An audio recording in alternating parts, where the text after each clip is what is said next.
is Guardian Radio 96.9 FM. Fresh news, smart talk, all day.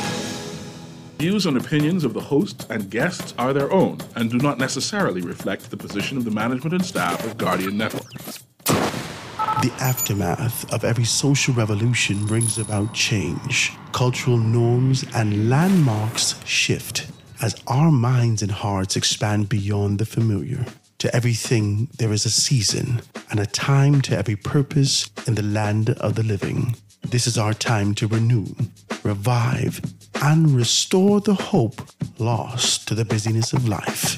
This is our time to dig again and rebuild from the storms of our past on a solid footing that holds. Welcome to The Foundation. The Foundation. The Foundation with Hearts Grant is brought to you by Alive, Bomb for Bones, Burger King, Commonwealth Bank, Doctors Hospital, Epic Battery, Grand Bahama News, Marco's Pizza, Prince Masters, and Ron's Electric Motors. Foundation. The Foundation. The Foundation.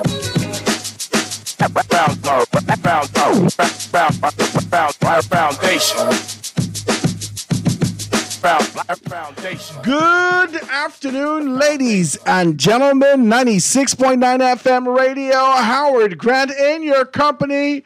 Wet, wet, wet. Soak, soak, soak. It is wet outside, ladies. Your vehicles just jumped out of my vehicle, and I know that the road is extremely wet. And so you guys just definitely be safe out there on the road. I'm grateful to be in your company today, just chopping the thing down. We're going to talk about what's in the headlines and talk about what's going on in the news today. So if you want to be able to participate, I'd love you to do so. 323-6232, 325-4316, 325-4259, anywhere for the family of islands. 242-300-5720. Hit me up, 422-4796. We're here live and in full affair. Got a shout out to my good, decent people over at Da Vinci Printing and Innovators. They got everything laid out for you. Make sure you go and check them out. Good and decent people, if you got this kind of a thing in your heart and your mind and you want to be able to put it down on paper and make it pop, you want to go down to Da Vinci Printing and Innovators. They can be able to assist you a great deal as it relates to what's going on in that space. So make sure you check them out, Da Vinci Printing Innovators. I'm sorry, Da Vinci Printing 242, DaVinciPrinting242.com. They are in the Village Road Shopping Plaza right there at the intersection of Wolf Road, Burnett Road, Soldier Road, and Village Road, right there on the northern side in the Village Road Shopping Plaza on the side of the bank. Just let them know that Howard sent you, and you can be able to get some great things down there, and they can take very, very good care of you. I told you they got nice little stuff in stock, stocking stuffers, nice little baskets, birthdays, and all these things like that. You want to be able to check those things out. So go check it out. See exactly what's what in that particular space and make some things happen. Guys, I got to shout out my good, decent people over at AFS Insurance Agents and Brokers. They got everything laid out for you. The summertime has come and gone. The little children doing orientation. So I don't believe that this job that we've been looking for from AFS is still available, but you can still give them a call at 341-1AFS. Actually, Ethric Bow, 341-1AFS, and he'd be more than happy to assist you in that kind of a space. But if you're in the market and you're looking for, check them out. They got in-house financing. So check them out, like I said, 341-1AFS or number 407 Blue Hill Road South. They got everything. They open 9 to 5 and 9 to 2 on Saturdays. So check them out and see exactly what's what. Guys, make sure you pick up the Guardian newspaper. It's Tuesday, so you can be able to see that the Grand Bahama News is in there. We're always grateful for their support, always grateful for what they're doing with us. So check out Grand Bahama News, see exactly what's what. Get up to speed to what's happening in Grand Bahama and being able to talk about those things. Also, you can be able to see Prime Minister, the PM, touts new job numbers, insists that Bahamians are more hopeful. The PM actually says acquired plane will be used mainly by police. All right. And then it says the U.S. raises concerns over vulnerability of shantytown residents. Also, they raised concern about some information as it relates to immigration, right? About the laws and whatnot. In the story that I read this morning, it indicated the compliance of the nation and how we are complying significantly, but yet they are raising concerns about some persons over at the detention center. so we could be able to kind of talk about that. Family of missing woman believes she is she's in danger. I have some questions. I really do. I've been looking at some pictures. I've been reading through. I've gone all the way from, I think she's from Chicago. This person's from Chicago. So I've gone to their Facebook page, looking at the family's Facebook page, trying to figure out how this woman come to the Bahamas and get missing. How this person come here and got missing. And she was on a hot yoga retreat, being able to do some. Let's talk about what's going on here, right? And really, it's happening from a global perspective. So let's start to have these kind of conversations and see exactly where we were. Babysitters accused of abusing 6-week-old boy. Wow. And Sir Michael Barnett retires from the Court of Appeal. Congratulations for a time well served, sir. You've done a tremendous job, and you continue to be able to be a shining light for accountability, transparency in that particular bar. And so we wish you all the absolute best on your next step and your next venture out here in life. I want to be able to talk about this. I want to talk about a couple of things now. I want to do this. You know, I first came on this particular radio station. I think this would have been, 2014, 2013, something like that, right? I came on with Warren McCartney. And the formality placed me in the position where during the pandemic, Dazzy and I had a show. It was called Rush Hour with Howard and Dazzy, right? And one of the things I've tried to cling to is my convictions, my faith, my belief, my hope, right? And that kind of a hope always said to me that I walk by faith and not by sight, right? I walk by my faith of being able to hear, not necessarily the things that I see. And so when I make these sort of articulations and this sort of a posture and start to speak about the things that I try to fill myself with, I have gotten lambasted on the radio. Man, come and talk to me, right? Especially when I try to be able to look at, from a principle standpoint, when I try to look at my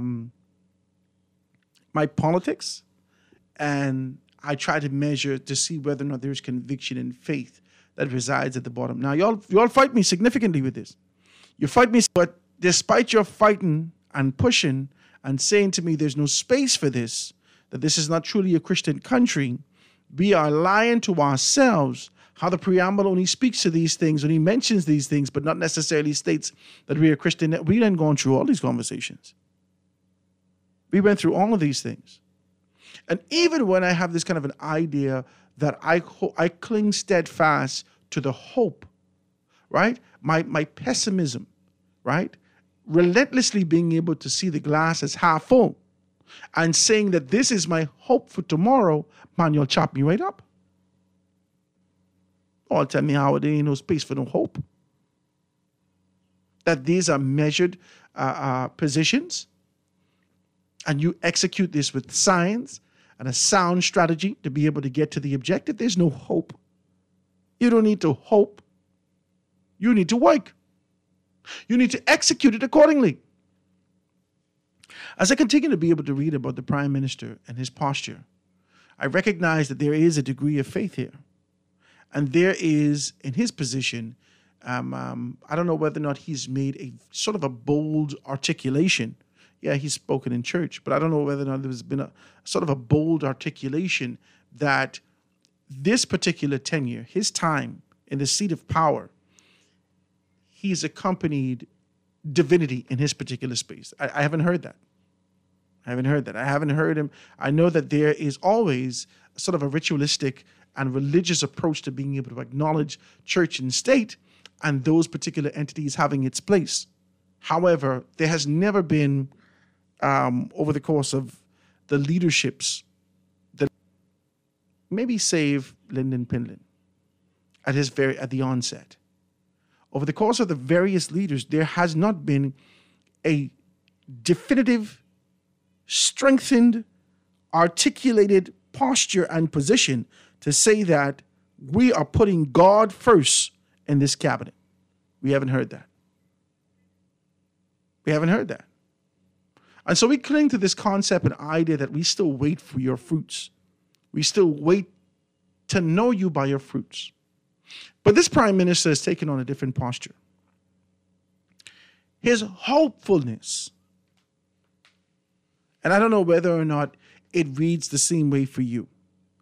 His hopefulness for the unemployment numbers or the job numbers that seem to be decreasing in the last quarter of 2023, his hopefulness of the Grand Lucayan Hotel being purchased before the end of this year, 2024, maybe before the end of the fiscal year. Let's do that. I'll give him that until next week, until next year. And before the end of the fiscal year, his hopefulness about a great deal of things that's happening, more specifically in Grand Bahama. There's sort of an idea that we cling to hope. It's not necessarily showing me a path for strategic approach and the acquisition and forward movement, the thrust of an administration whose banner, whose preamble is New Day. I can't fight you for your hopefulness because I am relentlessly hopeful. But in that hope, I recognize the importance of being able to apply works, because our faith and our hope without works is still, my God, I can't get no amen. I have, whether or not this casual approach to being able to identify, even in the story, if you read the story, ladies and gentlemen, make sure you pick up a Guardian newspaper, check the story out and read these particular things. Now, how it is deduced these things in a particular manner. Don't fight me. Participate. You ain't got to cuss your radio, call me. And let's have a good conversation about these things. The Prime Minister actually takes on the posture and being able to talk about these things. And he starts to say about, let me see if I can get the last piece here. And he says, the Prime Minister was asked yesterday to react to the recently released quarterly numbers. And then he goes on, he says, first of all, it is still low when you compare it with other periods. What I'm encouraged about is that now Bahamians are recognizing that the economy is growing and that the economy is doing well. They are no longer discouraged in looking for work. When you look at the statistics and the methodology engaged to determine unemployment, you don't take into account persons who have stopped looking for work, the discouraged workers. What this tells me is that it has inspired a lot of persons who have hold on, wait, let me read it, let me finish it. What this tells me is that it has inspired a lot of persons who had given up hope of finding a job, that they are now finding hope. That 1% tick, and hopefully within the next 2 months or so that we can, or 2 months or so, that we can see that.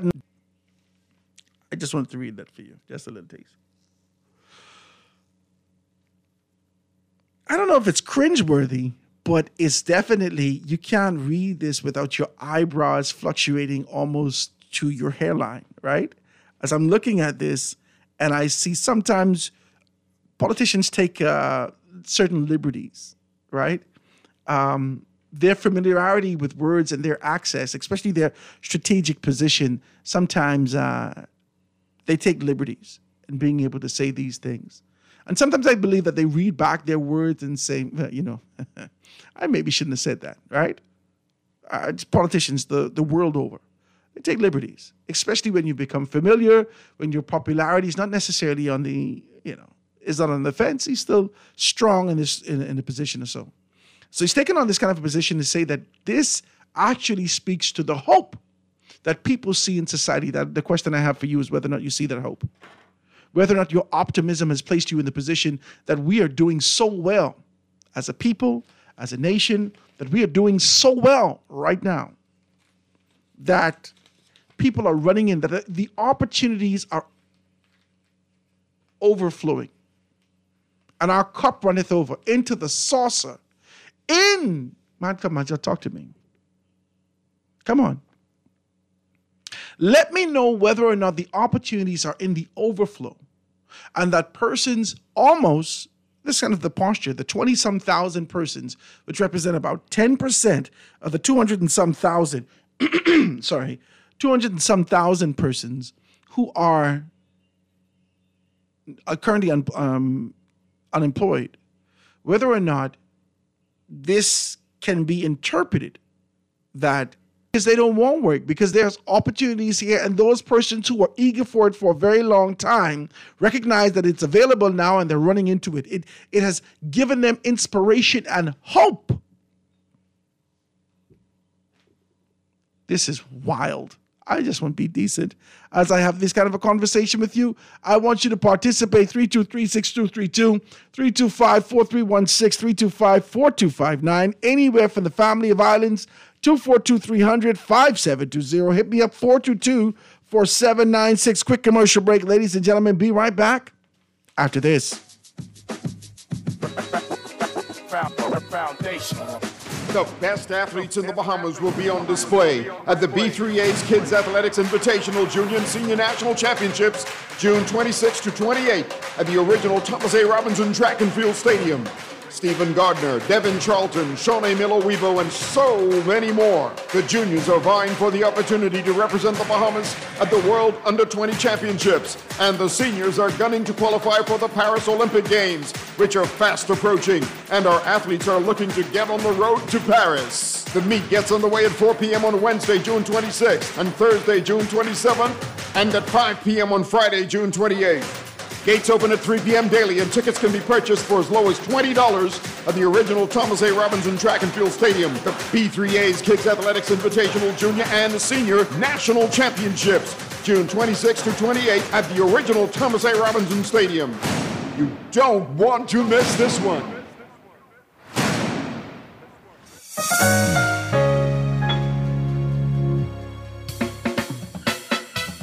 Do you have uncontrollable debt? Are you ready to make that move to Fidelity for a stress-free future? These loans have a built-in savings plan that pays you unbeatable interest. Ask or call 356-7764. Fidelity, we're good for you. Are you uninsured and seeking a plan that can give you quality health care at discounted rates? Unlock affordable health care with Doctors Hospital's LAMP. Enjoy unlimited primary care visits, exclusive discounts of up to 20%, and complimentary imaging and nutrition services. Visit doctorshosp.com/LAMP to register. Comprehensive, cost-effective wellness starts with LAMP. Now let me see now. 326 EPIC. Hello? This Epic battery. This Miss Beulah from round the corner. I hear you're selling tires now on Wolf Road too. Praise the Lord. It's about time. I live Fox Hill and Fire Trail. It's too far. That ain't all. They open Monday to Friday, 7 a.m. to 7 p.m. On Sunday and holiday, 8 a.m. to 4 p.m. My brother Sam, he's a hacker, and he could go right there and get fixed up. Call us at 326 EPIC. We ship also to the Family Island. Foundation. Foundation.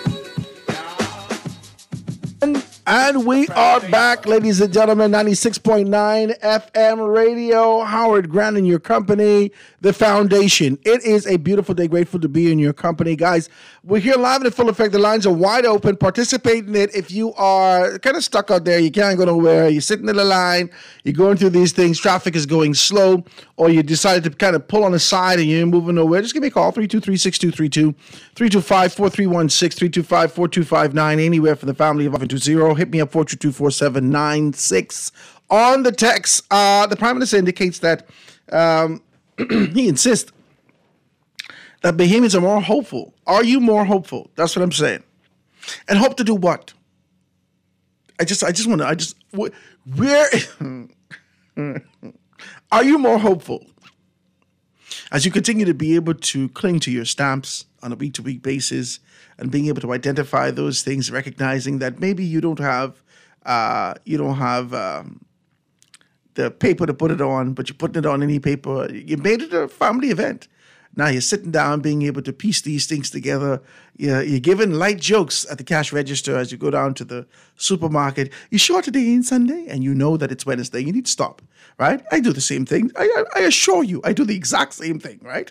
As we go through these things and we flip through Facebook Marketplace looking for deals, as we go up and down trying to be able to identify where we can be able to get some tissue. But listen, I just watch me. Watch the excitement. This is the hope that we have. I just want to be decent as I say this to you.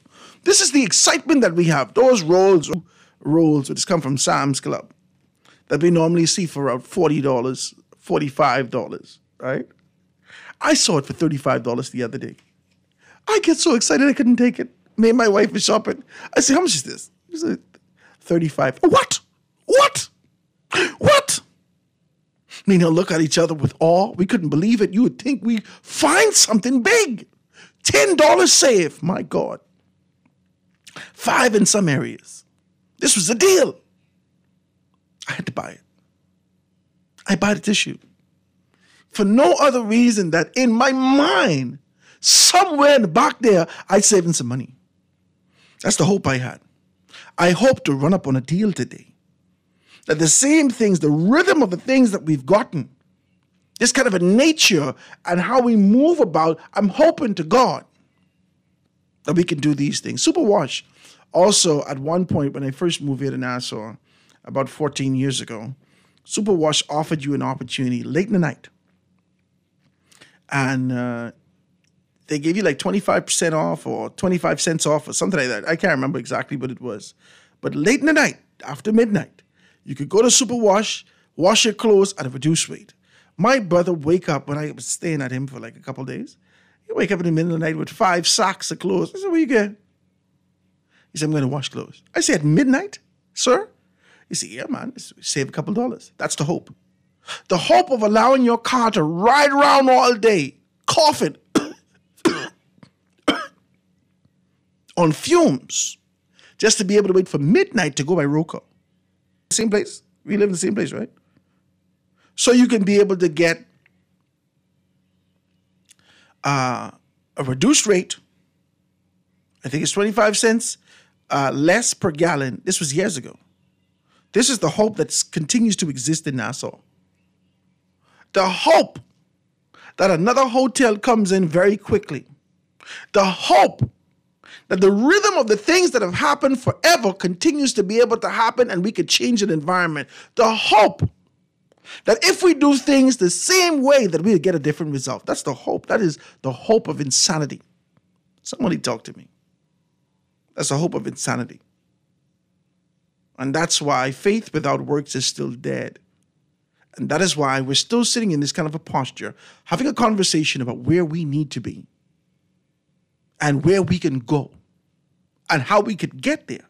Because all we render to the feet of productivity is hope, not labor, not works, not commitment, not focus, not creative approach, not strategy, nothing. We don't even give them our best. We give this sort of that's all we offer is and sacrifice is mediocrity. This is what we've seen from our politicians. This is what we see in many instances in the private sector. This is what we see the world over in this country.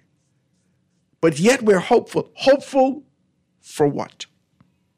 To go where? Just merely to be able to put the PLP back. Not hopeful that the F&M will come in. Where does our hope reside?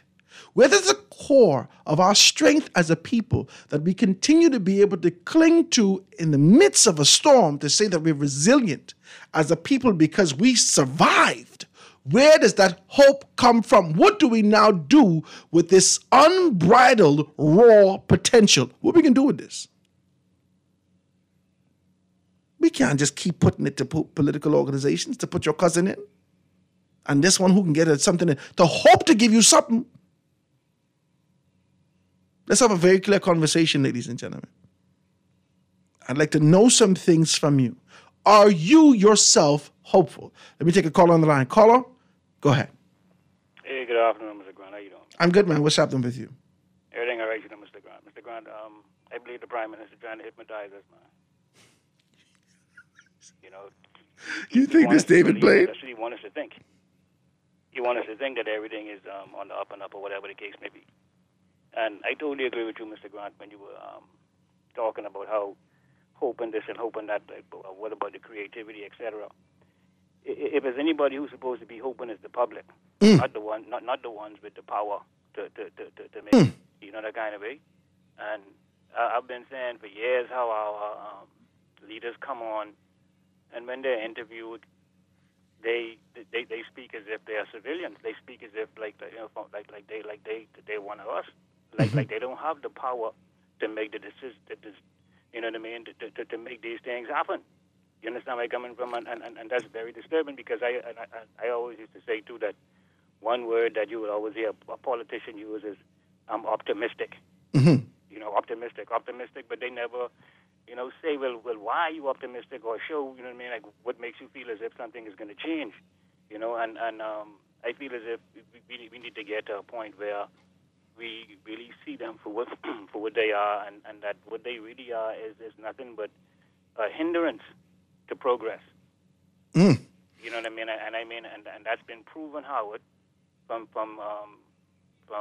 administration to administration. It's heavy what you're saying. And to the situation that we're in now. I mean, that's what it is. They are always a hindrance to progress. And I mean, and if you, Howard, were to sit down as an intelligent brother and really go over the laws and the legislations and different stuff and the choices that our government have made over the past decades, right? You see that you can't pinpoint one of them that really benefits us. You understand? So, like I say, we need to come to a point where we see these political parties as just a hindrance to progress. You know, we need to try and see if we could bring about a new type of system where, say, we have civilians and individuals of technical knowledge, because politicians don't solve any problems.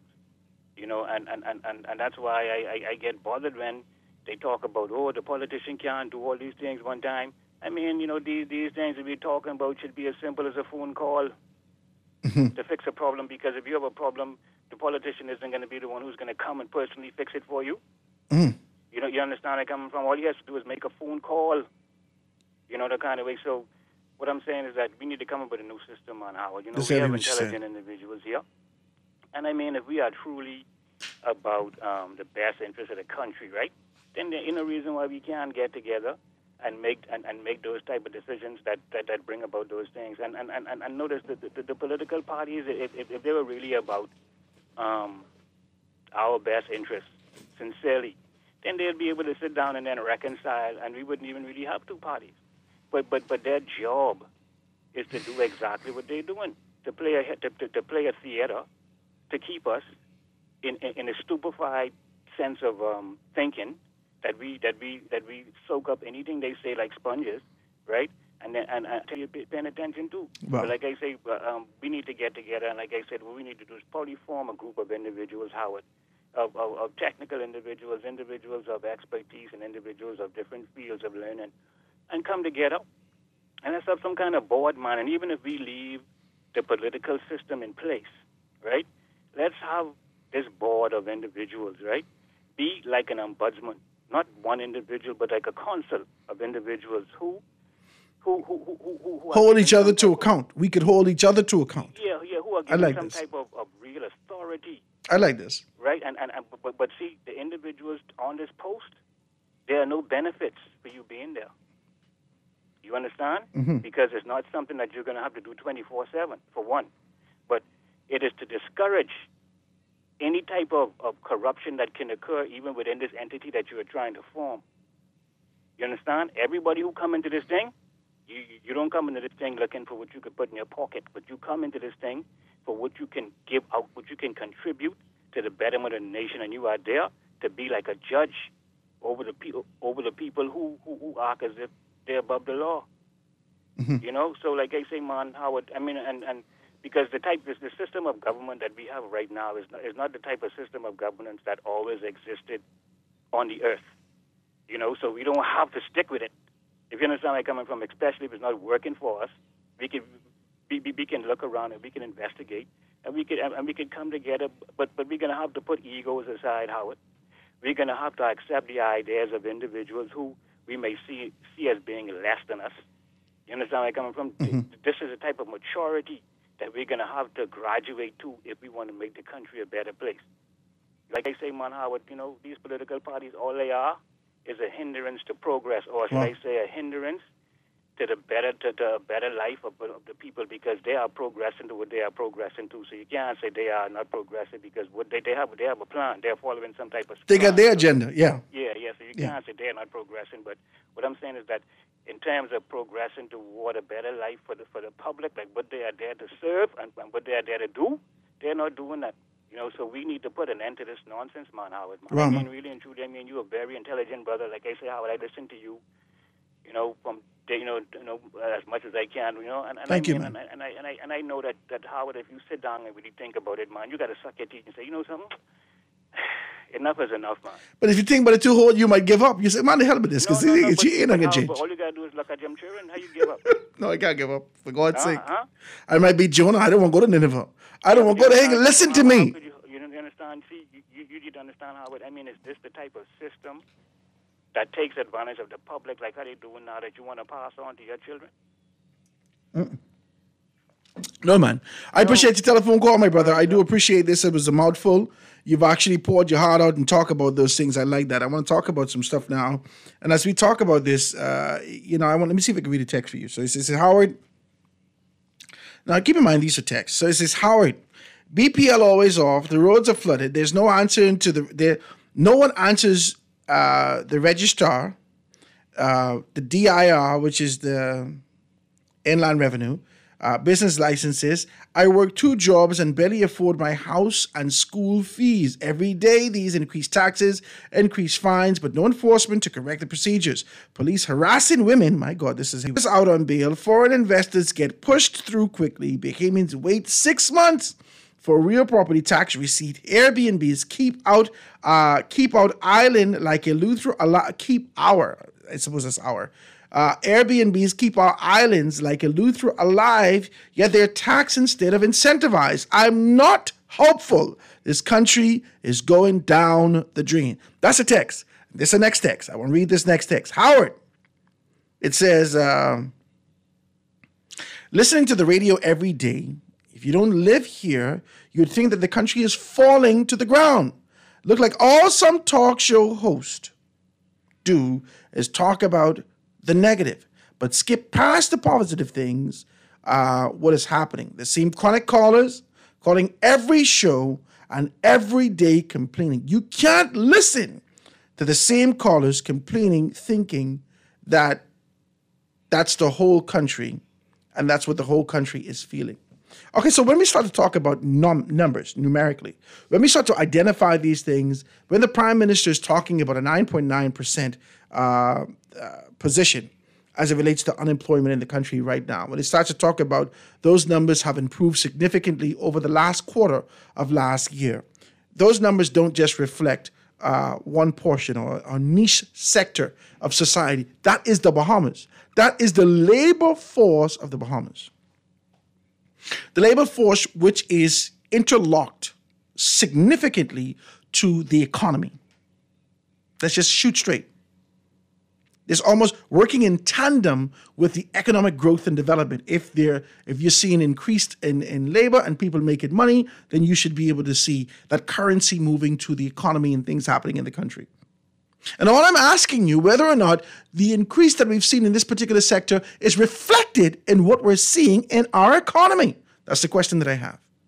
And then I want to ask again, this relentless posture and position of hope and being able to say that I'm hopeful that things will get better from a macro perspective and seeing the entire country, does it negate your responsibility to create and to have to look forward to? Because all we're saying is that we don't see those things. Now, I got a plan. Howard Grant. I got a plan. I got a plan to pay members of parliament $75,000 each. I got a plan. Each member of parliament, $75,000. You start there, pop. Everyone. You know what that'll do? That'll cause you to scrutinize everyone. Who, you? You think you're worth $75,000? You got to be out of your mind. Who, you? You scrutinize them from your constituency level. If they don't do what they supposed, my God, if the garbage supposed to be picked up on Saturdays at 3 o'clock, you're already putting a complaint in. You're a member of parliament in your constituency every day. Every day. For that $375,000 over the course of 5 years. This money. Let's have this very clear conversation. We recognize that people don't genuflect to authority. They don't genuflect to the masses crying out. They only genuflect to when their pockets are hurt. If we empower people from a financial standpoint, simultaneously saying that we value your position, you now become indebted to the people. Not in theory, practically. And you have to apply yourself in the constituency. Not your constituency office open. I'm sorry, we'll be out for lunch. That thing been on the door for 6 weeks now. That you would actually do administration work in your constituency. And we will watch this country blossom. That we will watch the backbench with strength because they now know that their allegiance is not to a political organization. Their allegiance is who hired them. And their wife telling them every day and their husband, look at baby, you don't mess up that money. We can need that. You need that. Now everybody in the household participating to ensure that daddy could get this money on time. So we got to think about this. People's allegiance is not to an idea. It's to the practicality of what is being done for them. One more call and then we take a break. Caller, go ahead. Hey, Howard. Hey, what's up, Anton? Radio Howard, how you doing? All right, good, man. Anton, you want to hold on? Let me take a break and then come right back to you. How much time do you get before you go to your break? Well, unless you can call back at 1. No, I mean, I want to say a couple of quick things. I'm supposed to take a break right now. I got 3 minutes before I get out of here. I got to take one more break. Let me take them 2 minutes before you get to your break then. Go ahead. Okay, thank you. I'll get you on the next end too. But look, Howard, very interesting conversation. I got after onto the nation. One of the challenges though with the last caller that would come up is you already have Matt Morrow and his entity who is doing something similar to what the gentleman was suggesting, right? Mm-hmm. What the caller was suggesting. And with freedom of information, etc., call him and ask him how much success he's having in that regard, right? Mm-hmm. Operating independently.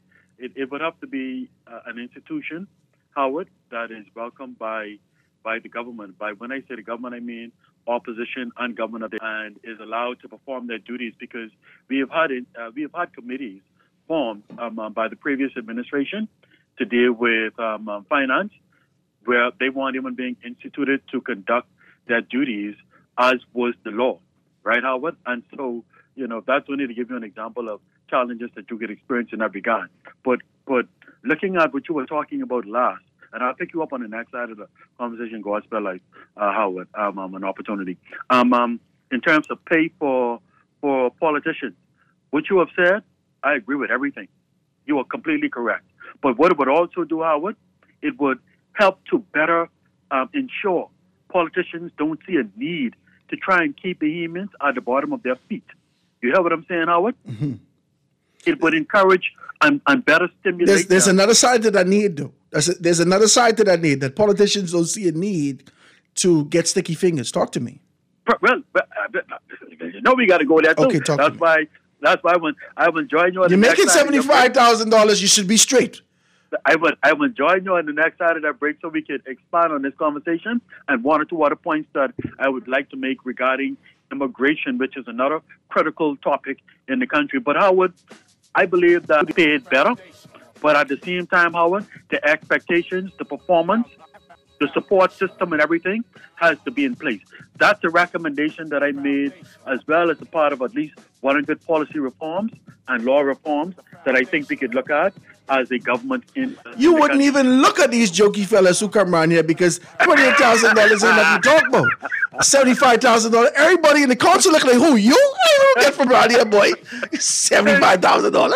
No, you would get the top tier, highest quality men and women to be able to serve in this country. Hey, Howard, I believe that 75 base should be for members of parliament with additional consideration if you sit in the cabinet as an executive of the country, which should take you probably around 130, 150.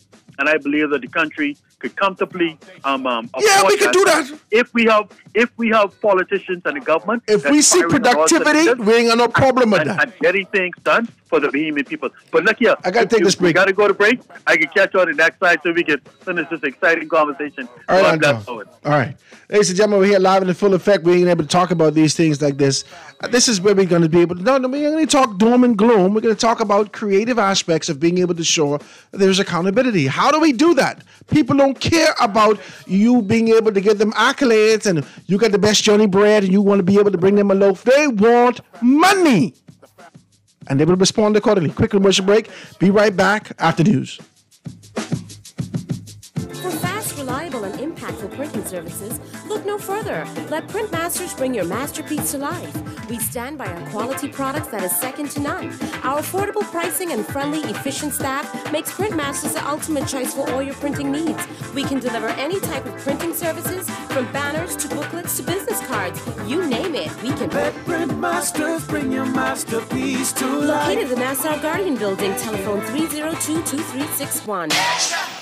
Looking for great device deals and offers this summer? Look no further. Alive has special discounts on the latest smartphones, Ring devices, and accessories. Plus, as an Alive customer, you can expect exclusive yet extra offers and rewards, which means even more value for your money. We're talking more data, prizes, and surprises. Upgrade with us and experience the perfect summer with Alive in store or at bealive.com/deals. The best athletes in the Bahamas will be on display at the B3A's Kids Athletics Invitational Junior and Senior National Championships, June 26 to 28 at the original Thomas A. Robinson Track and Field Stadium. Stephen Gardner, Devin Charlton, Shawnee Miller-Weaver, and so many more. The juniors are vying for the opportunity to represent the Bahamas at the World Under-20 Championships, and the seniors are gunning to qualify for the Paris Olympic Games, which are fast approaching, and our athletes are looking to get on the road to Paris. The meet gets underway at 4 p.m. on Wednesday, June 26th, and Thursday, June 27th, and at 5 p.m. on Friday, June 28th. Gates open at 3 p.m. daily, and tickets can be purchased for as low as $20 at the original Thomas A. Robinson Track and Field Stadium. The B3A's Kids Athletics Invitational Junior and Senior National Championships, June 26 to 28 at the original Thomas A. Robinson Stadium. You don't want to miss this one.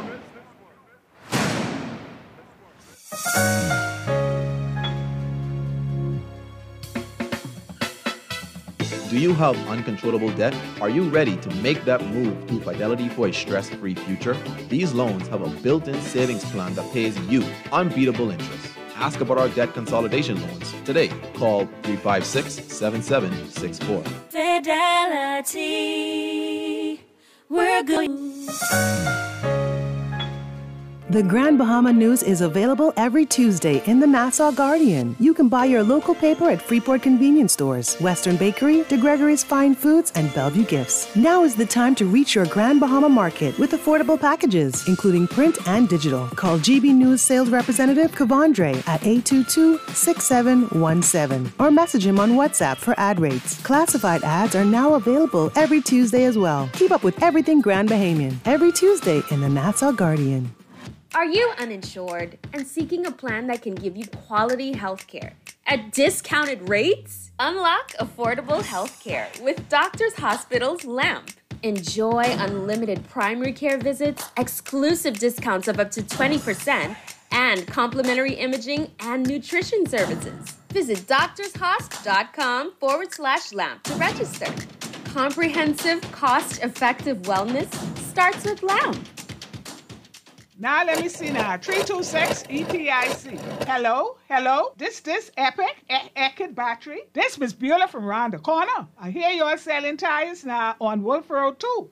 Praise the Lord. It's about time. I live Fox Hill and Fire Trail. It's too far. That ain't all. They open Monday to Friday, 7 a.m. to 7 p.m. On Sunday and holiday, 8 a.m. to 4 p.m. My brother Sam, he's a hacker, and he could go right there and get fixed up. Call us at 326-EPIC. We ship also to the Family Island. Loss of family members is very isolating, and people who have experienced loss appreciate when others have shared their grief. If you can't be there in person, go to the Nassau Guardian's website online at thenassauguardian.com and visit our obituary link. The Nassau Guardian's interactive obituary link allows you to read the funeral announcement, express condolences, or place photos on the online guest book. For losing a loved one is painful, but that pain isn't the worst thing to happen. Friends, loved ones, colleagues, and neighbors who ignore the loss compound the pain. Should the bereaved family wish to place the obituary and photos on our obituary site, just contact the Guardian's funeral industry partners or the Nassau Guardian. Remember, there isn't one magic right thing to say to someone experiencing loss that will make the loss less painful or easier to bear. The Nassau Guardian's obituary link, available online at thenassauguardian.com.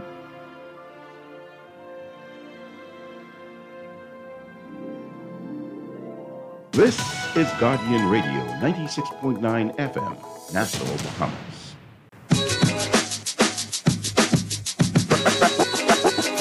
Foundation.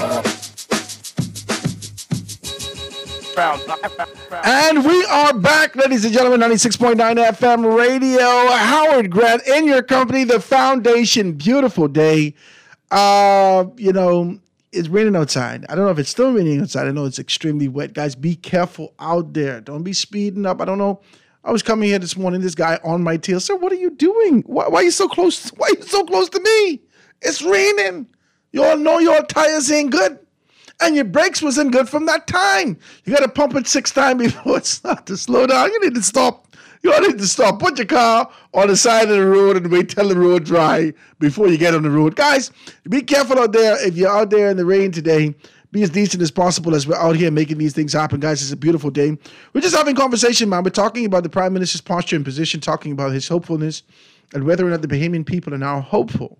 The working class citizens are now hopeful about the opportunities that are kind of opening up in this space. I want to be able to say, without a measure of a doubt, that unemployment or employment and productivity in our society is simultaneously linked to economic productivity and growth. And we need to know whether or not there is correlation that we're seeing happening right now, whether there is this simultaneous growth, that some things are happening from one end and whatnot. I don't know. I mean, me, Howard, somebody text me. So I'm going to read this text because it's all indecent. But sometimes I like it, right? So let's just be decent. If I can read it with you. So it says, where did the text go? Right? So, okay, let me read it right here. He says, LOL, how would you cling into your stamps? You let your 5-year-old tell you go down to Coco Plum Bistro as a kindergarten graduation, and that was your year's salary right there.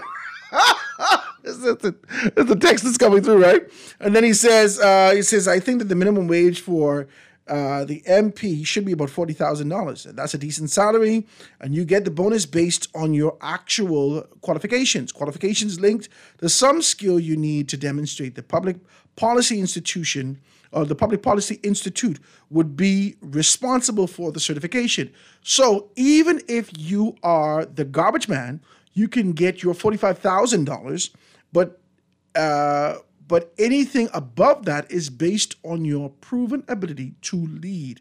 I trust Zhivago Lang to create the courses and certifications to prove skills.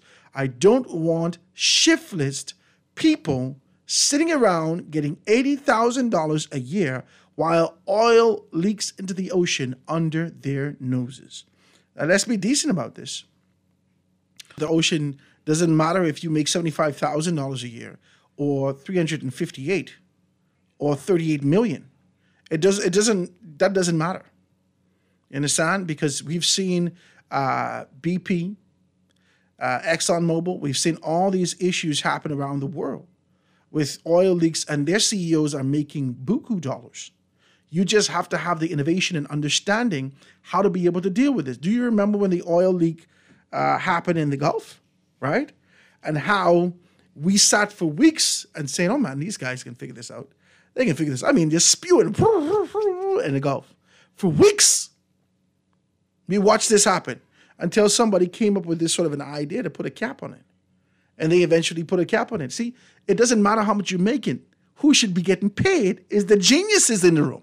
The fellas who thinking in the room. But you got to make space for them to get to the table.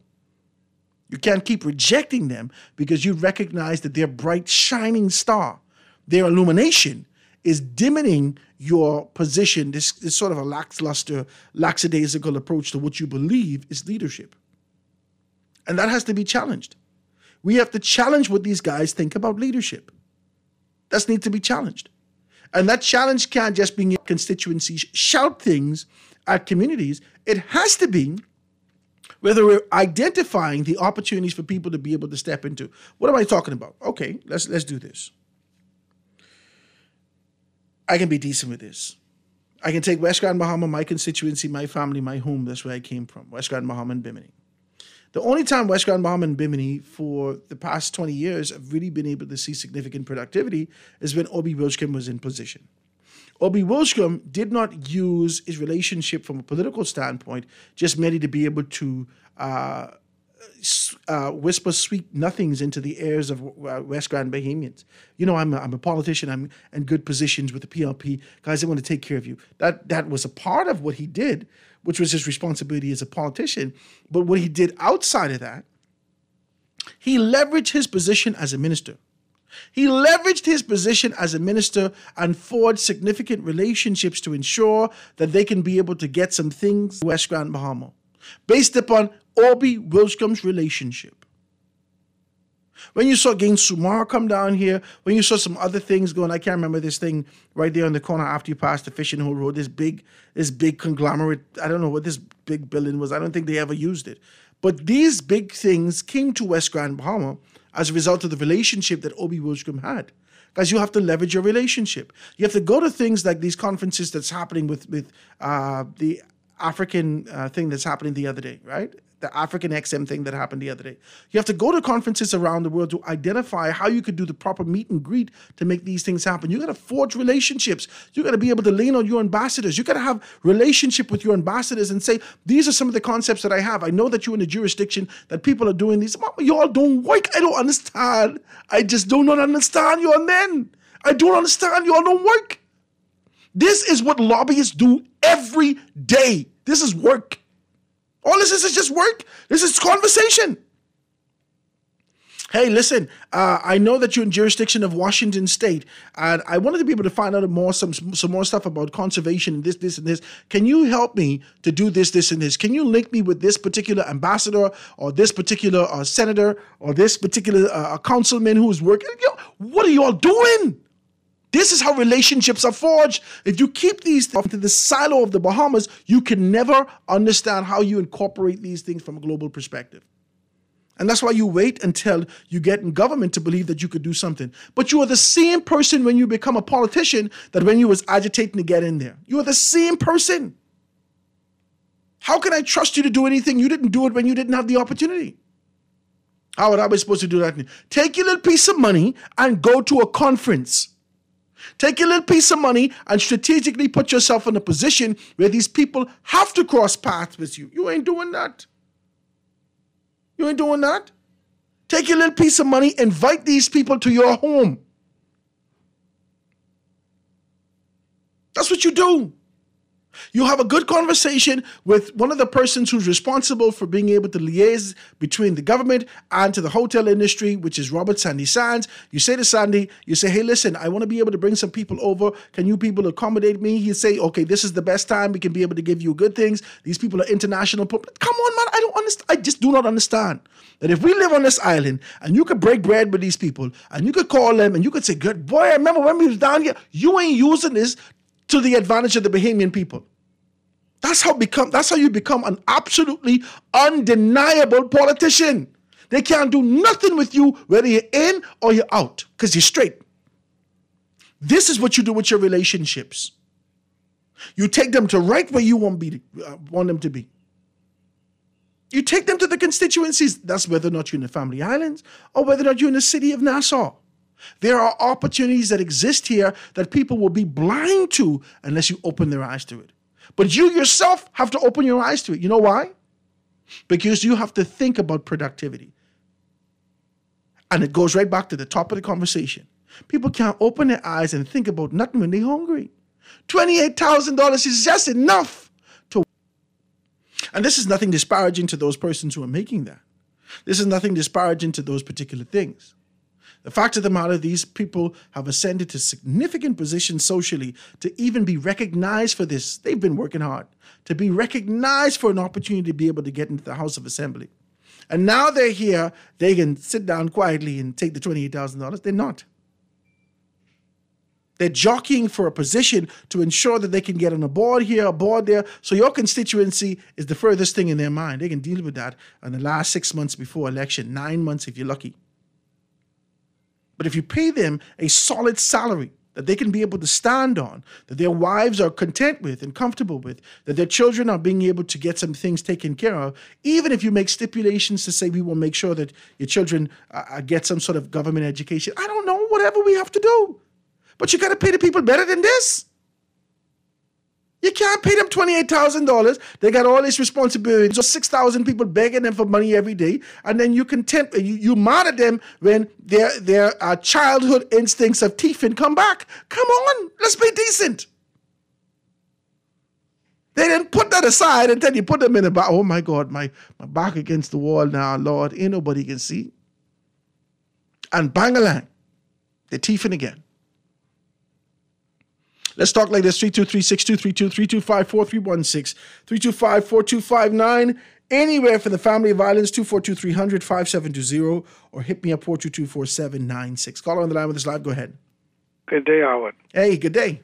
Yeah, I asked you yesterday to play that song, Promises, by Lieutenant Stitchie. I can have my guy play that for you, Promises by Lieutenant Stitchie. Oh. He can sign it up right now. Yeah, Howard, a patriot. Do you think we need to pay a patriot a bunch of money? You pay people their worth and value. Okay. Not because you give them a preamble, a patriot. That's like saying, do you think we need to pay a doctor a bunch of money who's supposed to be saving people's life? A person coming into politics, once they show some bona fides, right, some honesty and sincerity of intent, right, they ain't really come into it looking for how much money they could make, They come in it for service and to help the country, because most of the time they probably have a livelihood of themselves. You see what I'm saying? Or they have some ways and means. But when you find them coming looking for something, that's where corruption is bedded within them themselves. You see what I'm saying? Let me tell you, I have a friend who told me yesterday, found out he came out of the Princess Margaret Hospital month. Howard, he told me that the staff in the kitchen in the Princess Margaret Hospital is on strike. He ain't cooking the food. So they got Defense Force in there cooking the food in the Princess Margaret Hospital. Really?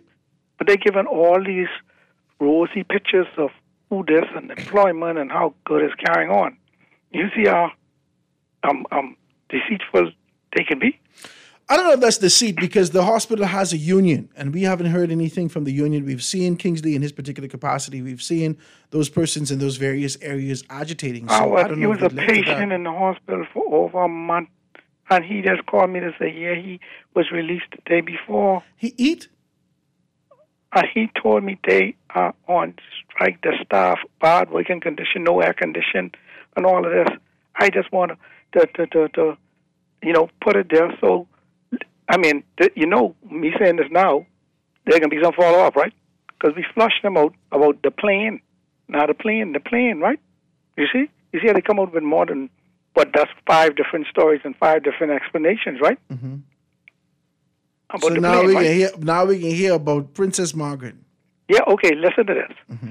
We need to find out from the man in the OPM office, Doc King Air, would he fly around in? Who owned that? And how much that is cost the Bahamian taxpayers? Or what's the particulars on Doc King Air? You see what I'm saying? because they got that from off Colonel Hill Airport. Yeah, we talked about Crooked that. Island. They say they put in 2.5 in it. I don't sound. Okay, it that doesn't ain't sound worth half of that. No, I I'm got saying ain't worth half for 2.5. Yeah, I can read some stuff right now about that. Huh? I can Yeah, read that something ain't right worth now. that. Okay? Now, I'm Howard. You know, I call him from the Crooked Island perspective because I know certain things. Mm-hmm. Okay? The other airport there is what they got me hold up with for now 18 months and 11 days since the 14th of November. Yesterday was Before 10 that. days. Today is 11 days. You Yeah. just keep your count. Praise God. I'm not going to fight you. See, what I'm saying here is the Bahamian people need to know. Tell them, show honesty and sincerity of intent. Don't be perfidious. Don't be deceitful and untrustworthy. When they speak, when they come forward and get the podium and get on microphone and could say something because of their position. Lang said it yesterday. Say, Ingram showed him it ain't about you. Taught him it ain't about you. It's about the position that you hold. Don't ever think it's about you, because when they vote you out, then you have to live a normal life. You see what I'm saying? Yeah. So they need to stop it. They need to come forward and come straight. Please see if you could get that check out about the Princess Margaret Hospital and the staff them there. Will they listen to you right now? I know somebody can call you. I appreciate your telephone call, my brother. Yeah. Thank you so That's much, all. man. Thank you so much. Guys, the lines are wide open if you want to be able to do that. I got a text yesterday. I'm looking for it, you know. This me looking for my text the whole time to be able to see exactly what's what. Now, somebody sent me a text, and they sent me a text of the current price of a King Air B200 for $2.9 million with 1,000 miles traveled on the thing so far, right? And I read it and I said, well, that's peculiar. This thing only costs 2.9. So essentially, the government of the Bahamas is literally putting the price of the plane back into the plane. You could buy a next plane. I try to be decent as I talk about these things. I try to be decent. I try to be optimistic. I try to be able to give people the benefit of the doubt. But some of these things just don't make sense. They don't make numeric sense. These are nothing that you would do with the money in your house. Nothing. I was young when I first started having a job. I got a job. I was working to Burns House, right? I was working at Burns House right there on Queens Highway, across where there used to be the bowling alley. And I used to make maybe about $220-something a week, my base salary. But I used to make tips. So I used to carry people box out, clean the bottles, mop the floor, do the whole thing, right? So I was a store clerk. That was one of my first jobs. And I would make so much tip. I'd make like $200, $220 tip a week. This is 1999 now. Be easy with your boy. 1999. Fresh out of school, I work and I got money in my pocket. And on the top of that, $100 a week. I would say I would never touch the money in the bank. The money in my pocket, I used to spend on little things I like. I used to like music. I would go down to Buck's Record in Grand Bahama. They had a little basket there. I like very eclectic, eccentric, Afrocentric music type stuff, right? So I would purchase all kind of, because these things we used to throw away. So I used to buy it for like $5, right? I buy two pair of Jordans from East Bay. This is before eBay. From East Bay. You remember when you had the magazine? I buy two pairs of Jordans from East Bay. Carolina, 1999, Carolina blue, and the red and black ones. I bring it home. I was so proud. I never had a pair of Jordans. My daddy tell me when I get money, I must do whatever the hell I want to do with my money, but not with his money. He never buy me the Clarks. I had to wear Skechers. So I buy these Jordans. And I was so proud of these Jordans in my mind. I bring that home. My daddy shake his head. He said, boy, you got to be. So I say, what happened? He say, you spend $500 on two pair of shoes? Are you stupid? I said, okay, hold on, wait. This is my money. He said, yeah, but that's what you can do with your money? I said, but listen to me. I go on to Cuba with the tennis. The Carolina blue Jordans got green. After I do something, I gave away the tennis. From that point to now, I only shop on the table. That's the first thing I look for when I walk into people's store. Excuse me, where is the clearance? Yeah. I go to Ross. I go to Marshalls, and this is what I do. You have to learn and mature as you move forward with your money. You cannot be loose with money. It cannot be that the government of the Bahamas is loose with the money of the and not taking into consideration what we're trying to deduce. But yet they put in the whole $2.5 million into a plane. You could buy another plane for that kind of money. Somebody else sent me something and say, the plane is worth 1.7. You could get the same plane for $1.7 million right now, Howard. And I look at that and I say, wow. Is it because it's not your money that these decisions, okay, this is for the government of the Bahamas, and we're just supposed to be casual with that? Is it because it's not your money? Because I promise you, with maturity, with understanding, with experience, with the economic crunch that exists, with this sort of an idea of the potential forecast of eventually moving into a recession or something happening, you have to be, listen, I didn't pinching pennies. Right now, my wife didn't know when my posture changed, we ain't spending no money, baby. We ain't need that. We have to think about these things, and our leaders need to be able to have this kind of a scrutiny as it relates to what's happening and how they spend the Bahamian people money. Let's be decent. Next telephone call. Call on the line, go ahead. Hey. Hey, Anton, what's up? You back? Yeah, I'm back with you. Howard, I should have started my conversation with the original premise, right? Which was somewhat discussed with you on the last caller, but not directly. And the original premise being, it was never about the finances gained in providing service to country, right, Howard? And so, the Loftus Roker and their generation didn't consider wealth in their or value that over giving of national service, of self and national service. But that's because that was put in them. I had to tell you, I had to say this. That was put in them from their mother and their grandmother. Right. You got to help us be something, baby. But this is no longer that time. Oh, no, that finish. Right.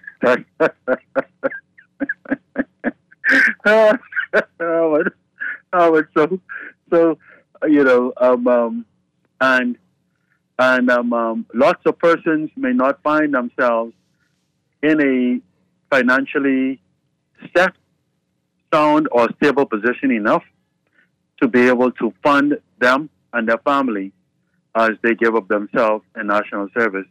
Then again, Howard, a lot of these people, quite frankly, over the years, anyway. They shouldn't have been there in the first place. You don't want to say that. PLP and FNM are like, are we watching you? We ain't gonna call your name, but you know who you are. They just say, ouch.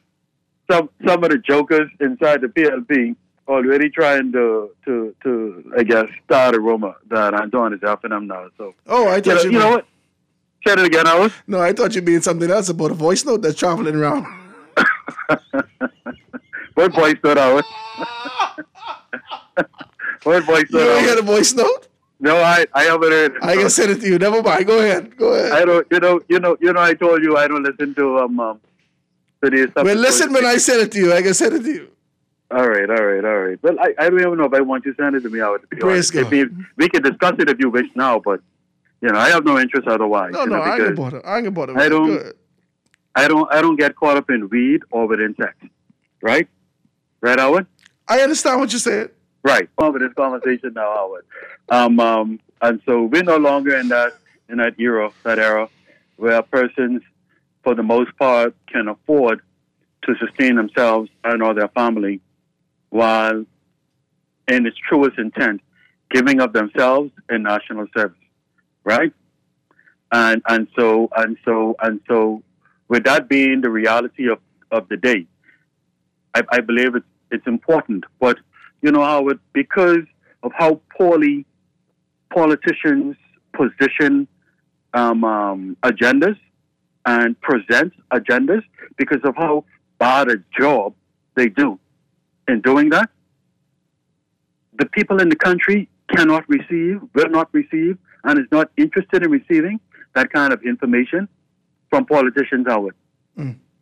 But there are ways that it could be done that people of reasonable and right thinking would appreciate the realities aligned with the agenda and would support it, right? But it can't be a one-sided scenario, as you would have said yesterday, and you are absolutely correct, right?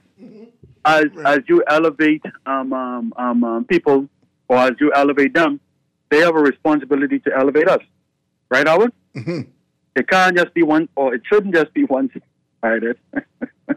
So I could say some things to that. But you know, Howard, when we have in these national discussions, right, one of the things that I always keep in the forefront and in the back of my mind is the fact that, unfortunately, we have such immature people in political parties on both sides of the spectrum. They cannot appreciate being critically scrutinized, appreciate being constructively scrutinized. They cannot appreciate, they can't even appreciate opposing views, Howard. You hear what I'm saying to you, Howard? Because of lack of maturity. The only reason they're rowing, they mad, and they can row back Anton is because of that same $28,000. But if you pay them properly, they'll shut up and listen. But Howard, even without that $28,000, that takes character, maturity, discipline, experience, and a deep desire to appreciate all and to find the best solution and outcome out of whatever information is put into your sphere, whether it's coming from a negative side or a positive side, right? If your heart is in the right place and your mind is attuned, you would be able to listen, receive information, process it, and turn it around for the good, Howard. That's what good leaders do. That's what the greats of leaders over the decades and the centuries has done, Howard. What you say? You agree or you disagree? I agree with you. I agree with you, Anton. I agree with you 100%. That's lacking, Howard. I agree with you 100%. That's a soul that's lacking. Let me end with this, Howard. Let me ask you a few questions. What's the number of expats working in the Bahamas today, Howard? I don't know. I don't have the specific number. Okay. I'm asking you these questions deliberately. So never mind if you don't know. Just give the response. How many of them have been replaced with Bahamians who either undertrained them and or Bahamians? You're getting down Bahamianization. This don't even exist. Who are competent to replace them? How many, Howard? None. I don't know none. Okay. Let me ask you the next question. How many persons are illegally residing in the Bahamas? I don't know none. Okay. How many of them have been repatriated over the year? Well, that number is easily accessible. We could be able to get that, but I don't have that number. But we don't know the overall amount. No. That's a problem, right? If we experience another Hurricane Dorian, what's the likelihood that we would face the exact same scenario as was the nightmarish case on Abaco, where the Bahamas government didn't even know who the persons were that resided on any particular island? 100% likely outcome. 100% likelihood, Howard. Yes. 100% likelihood, Howard. I'm going somewhere with this, right? I'll end with this point, Howard. The citizenship issues Bahamians, not illegal migrants. The citizenship issues, Howard, that Bahamians experience as far as passing the Bahamas, as far and as long as the Bahamas Constitution existed, regarding passing on citizenship to our children, was not settled or resolved by any government or any referendum passed. You realize that, Howard? Mm-hmm. It was settled by a court. It was settled, it started with the Chief Justice, Sir Ian Winder, and it ended with him because the Privy Council gave the final ruling in a legal matter, right? I'm bringing this point to you just for you to appreciate, Howard, the seriousness of what we are faced with as a country. The citizenship or the passing on a citizenship issue that legitimate Bahamian faced in passing on their citizenship to their children was not a matter that was settled by our government or parliamentarians. Howard, It's it heavy was what you're settled saying. by the judiciary. Pardon me, Howard? I said this is heavy what you're saying. You said It was to me. settled by the judiciary, Howard. It took a ruling from the judiciary. It took an intelligent Chief Justice and other Supreme Court magistrates who participated in the process before him to make the ruling, which was upheld strongly by the law lords over there at the Privy Council. It's heavy what you're saying, Anton. That's an indictment on the government of the Bahamas, Howard. The current It's a bad government. The indictment. government of the Bahamas, and more specifically, this particular administration who has the wherewithal, the panoramic view to understand that this is what was happening and how we could right those wrongs. We call these things low-hanging fruit at one point. But if you move away from it, how is there any expectation to get back into the space of victory? Talk to me, Anton. Yeah, I would talk to you, but I hear that music playing in the background. I go on, Anton. I gotta go. All right, Howard, okay. Okay, it's good talking with you. Ladies and gentlemen, Anton say, Howard, are you following me? You following me? I going somewhere with this. I'm hoping that you could go back to Farrington Road. Just be decent as possible. Anton is my guy. Quick commercial break, ladies and gentlemen. We're going to take this and be right back after this.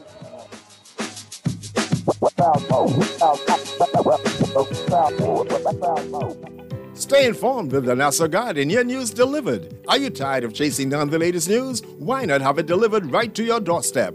The Nassau Guardian is now offering an unbeatable home delivery service. Special subscription rates. 3 months, just $44.80. 6 months, only $79.52. 1 year, an amazing value at $143.36. Your daily news fix all year round. Don't miss out on this opportunity to keep up with the latest in local and international news, sports, business, and entertainment. Subscribe today, 0 or 302-2353. Our friendly staff is waiting to assist you with your subscription. The Nassau Guardian, we've got the news you need. Don't wait. Call now and let us bring the world to your door. Ladies and gentlemen, Kingdom National Parkinson Foundation presents its 24th Charity Gala, Saturday, June 29, 2024, at the Grand Ballroom Grand Hyatt Bahama Convention Center. And here to set the mood right and the night tight is none other than international artist Johnny Gill. You got me singing my. 'Cause you're good tonight. Also the Defense Force Band and the Rhythm Band. You can purchase your tickets at Carey's Fabric on Mackey Street or Signature Styles Marathon Road. Cocktails at 6:45 p.m. and dinner at 7:45 p.m. And then you can have your fill of Johnny Gill. Is true. God has blessed me. Let's get the mood right. Turn on your Tired of banks forcing you to use technology to bank the way they want you to? Your convenience is important. So no matter what your banking needs, Commonwealth Bank's friendly staff are always available in branch for that personal one-on-one service. But when you choose technology, our online and mobile banking app offers you state-of-the-art functionality. The choice is yours. Commonwealth Bank. Bank the way you want.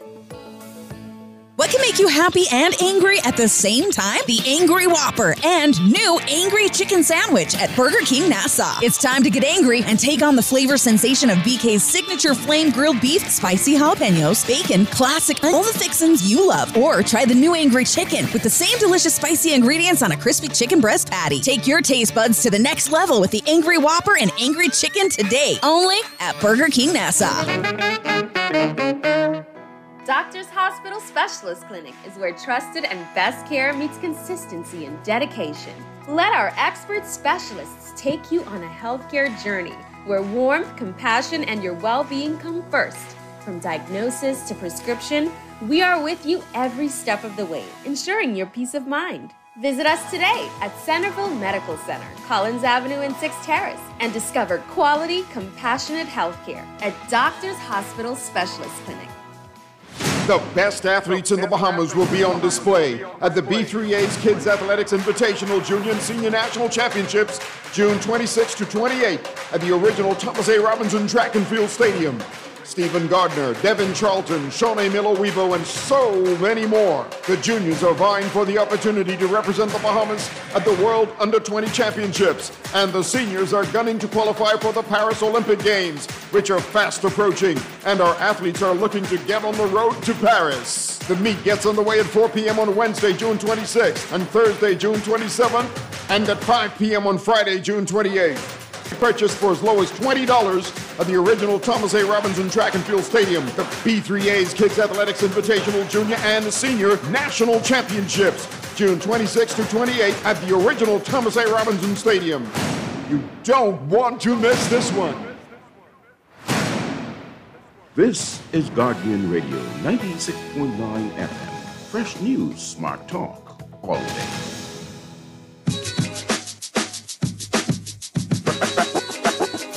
Foundation.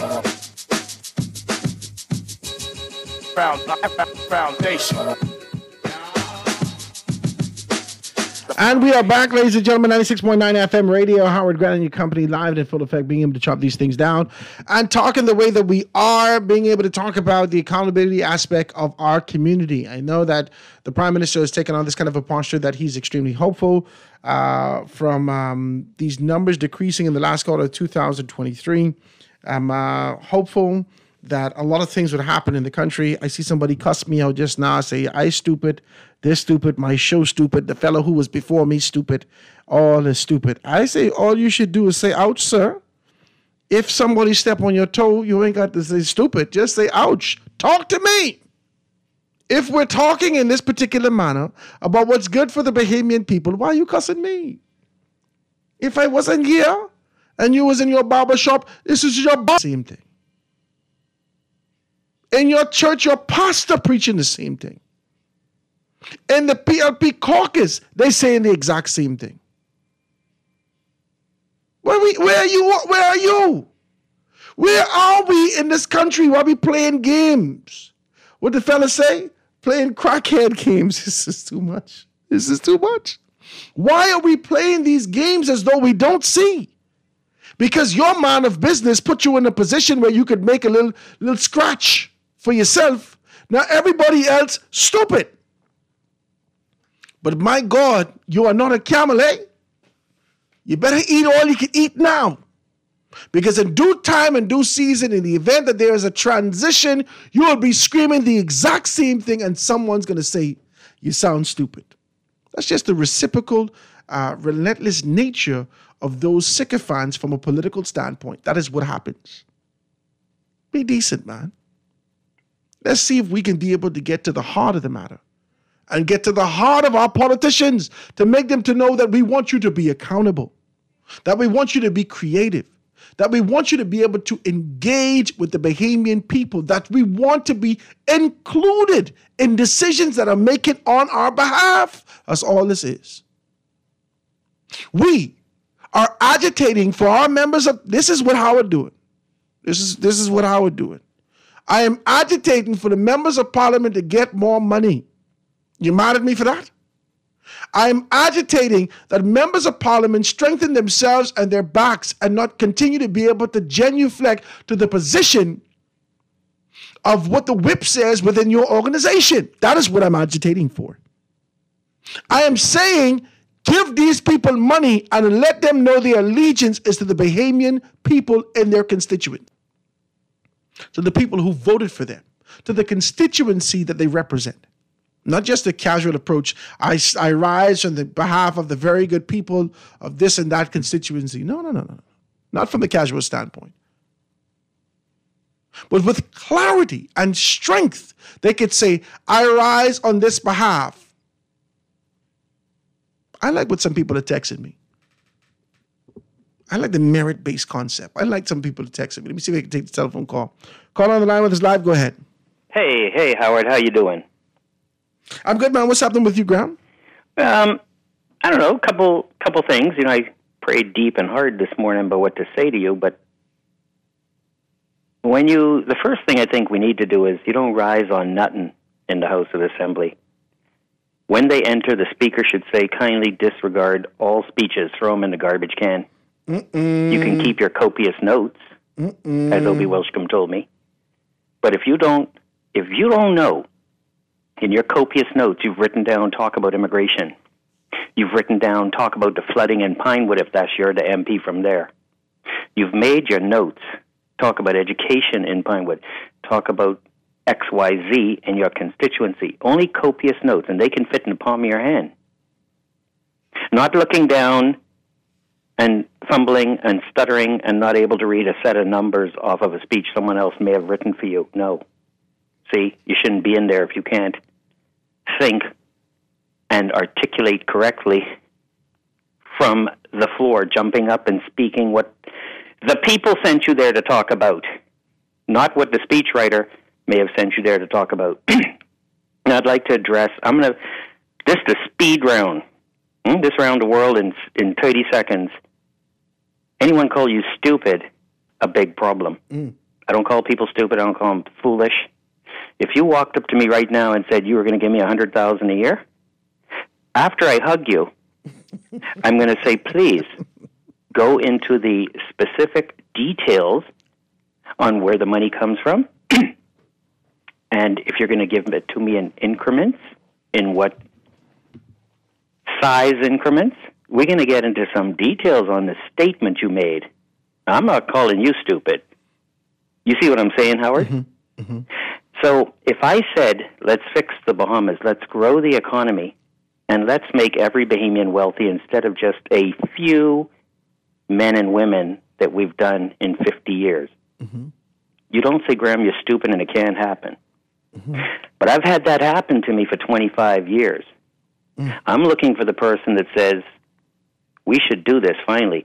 Because I know your generation, the 40-year-olds and younger, y'all ain't feeling too crispy right about now. And the older people, we don't have a livable wage. We don't have a livable senior citizen pension. You can't pay somebody $200 to $400, $500 a month, and they 78, and they have to get food, medicine, shelter. You know what I'm talking about. A month. So what happens is you start supporting your Grammy, or your parents start helping your Grammy, and now it's a burden on who? The next two generations. So when I say, why don't we pay a livable pension, I'm not going to put a figure, because then all of the little trolls will start popping up their heads. No, but it fluctuates. If it's livable, then it have to breathe and live with the economy. It fluctuates. Yeah. So whether you call it $800 a month, $2,000 a month, $4,000, I don't care what that is. Whatever is livable, so Grammy and the retirees can get what they need. See, I'm starting at the seniors, and then we're working down to you. How do we get you making a sensible income? I hate livable wage. I want you making a sensible income, whether that's $4,000 a month. I don't want to put a figure, but I want you to do it through ownership. See, in 1980, we were the richest country in the hemisphere, according to the World Bank. And I can't understand how the richest country in the hemisphere had people that had to go to work to make beds, serve drinks, to people who were not as rich as us. See, if I was the leader then, we were the 5th richest country in the world. And we weren't feeling it, were you? Did your Grammy feel that, or your parents? But some people around here felt it. So let's stay on track. I did a quick little, switching gears, I did a quick little Google search on a King Air B200. That's the fancy plane we're talking about today. And I see one at globalair.com, so everybody can do and follow along. And I see one with 2,500 hours on it. It don't go by mileage. See, a boat and a plane go by how many hours on the plane. And I see one for $2,995,900. So for $3 million, I can buy one of these. And I sent you the picture of what she looked like inside. Does it look nice? It looks very nice, doesn't it? Very nice. I mean, you got polished walnut tables. You got the best leather chairs. So you don't have to take a used, broke up, bust up one and try put a couple dollars, $2.5 million into it. Let's just go buy one that's almost like brand new. Because, you know, It might have had a better maintenance record. We don't know, but I'd like to put my leader in something that's, Now, that segues into paying our rulers more money. You ready? Mm-hmm. If you're going to pay somebody $1 million a year as a parliamentarian, they have to make $1,001 to earn their paycheck, correct? I can't pay you, Howard, $200 a week. Yeah, you got to pay me more than my paycheck, yes. I can't pay you $200 a week and you only make me $150 in sales. You're losing $50 every week, yes. A debt. I could be in $12 billion debt like the country in short order. Yes. So I got no problem paying the parliamentarians $1 million each, but they got to make the country $1,001 or $2 million or much more. Now, you know anyone in there that can do this? See, that's a performance-based pay. You make this country $10 million, we can give you 10% of what you make. Now, any good business person would I'd jump at that deal. I'd go down there for free, and whatever I can make this country, you give me 10%. See, now that is when you would get some performance out of that place. I like that. But I mean, $28,000 a year doesn't matter. If I'm a thief and you pay me $1 million a year, I'm going to try to steal 10. Yeah, but I don't really believe that these people are thieves, though. No, I didn't say they are thieves. I said if I am a thief.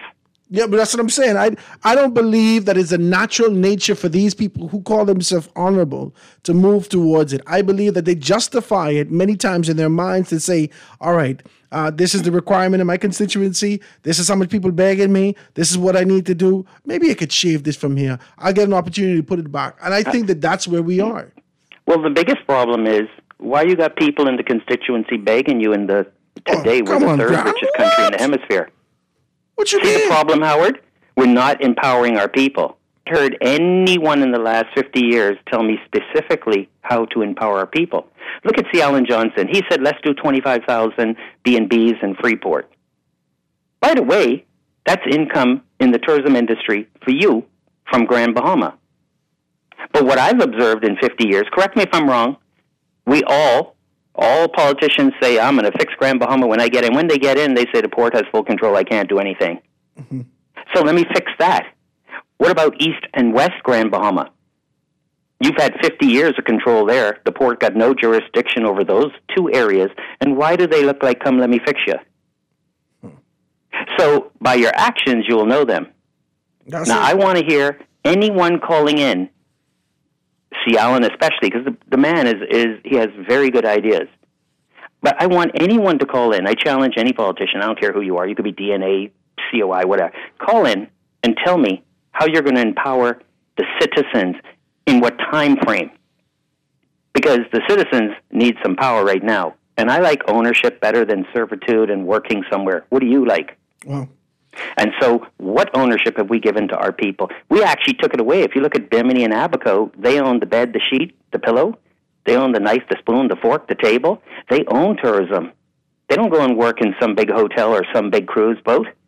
Yet Abaco was 1/3 of all tourist dollars that came to the country before Dorian. How'd they do it without a big boat and a big hotel? And how does a big boat move through my country?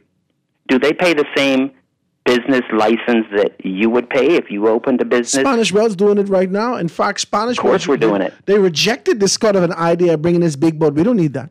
No, the big boat was not allowed to come in the northern part of Eleuthera, and I'm not allowed to tell you why it couldn't come. Yeah, but why would they reject that boat and send it to South Eleuthera? You're not allowed to... Yeah, you have a good one. Until we get some ownership and some people saying some different things, I think the country's starting to get woke. Because people just keep calling you, and they hit you with distractions. See, I don't care about the plane that you're going to spend allegedly $2.5 million on. I care about the BMW you've already spent $200,000 on. Are you distracting me from that? But see, once again, stupid, frivolous stuff. How are you going to empower people? See, when I said I'm going to give you $100,000 each, I'm going to leave you with this. I have a Russian friend working in the Bahamas that married a Bahamian.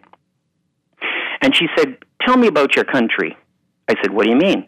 She said, well, I watched everybody who was campaigning, and one gentleman said he can give you $100,000 an acre of land. She said, but everybody turned that down. Now, I'm not pulling for anybody, but I thought, she woke me up.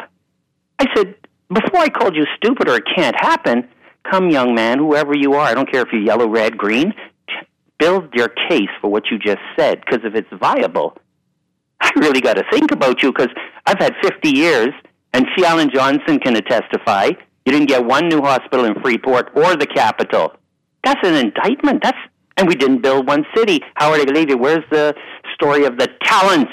God gave us the most natural resources, and we buried all our talents. And yeah, that's have a good one to the Bahamas. Thank you, my grandma. I do appreciate your telephone call. Thank you for being able to do that. Let me see if I can get a couple of these texts real quick. It says, Howard, you and I both know that some MPs may be paid $28,000, but they earn far more than that. The contract fee awarded to their cousin or their auntie, $10,000. Bribes, $20,000. Fast track fees, $500. Kickbacks, $10,000. Howard, Graham, and Ryan Pinder for Prime Minister and Deputy Prime Minister, right? That's the text that's coming through. So it says $40,000 is more than a decent salary and likely more than many of them will be making going into Parliament. I'm willing to give anyone who can prove that they made an average of $80,000 or more in the last 5 years a start, $80,000, otherwise $40,000. But everybody needs some leadership certification from the public policy institution, right? Ain't Brave Davis say that he's giving us power? There's a text that's coming through, right? So it says the revenue collection in the billions, right? There's a text. It says the revenue is collected in billions. Where are the boat ramps, proper reliable roadworks, better maintained schoolhouses and hospitals, effective police and defense forces, better jail facilities, etc. This is from Rudy down there in Grand Bahama. Rudy, shout out to you. It says, me too. For $75,000, they need to do their jobs. My car that they forced me to buy can't be falling in potholes. My child that just came out of school have to save for a car because there's no proper public transportation. Cronies rule.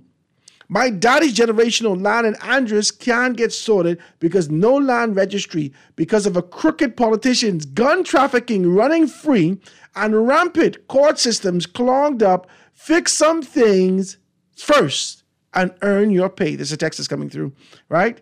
Let me see if I can be able to read a couple more. It says, Howard, Graham talks too much. Y'all need to stop it. I don't think he does. I think Graham has great ideas. It says, when will our leaders empower the real organic Bahamians? This text is coming through, guys.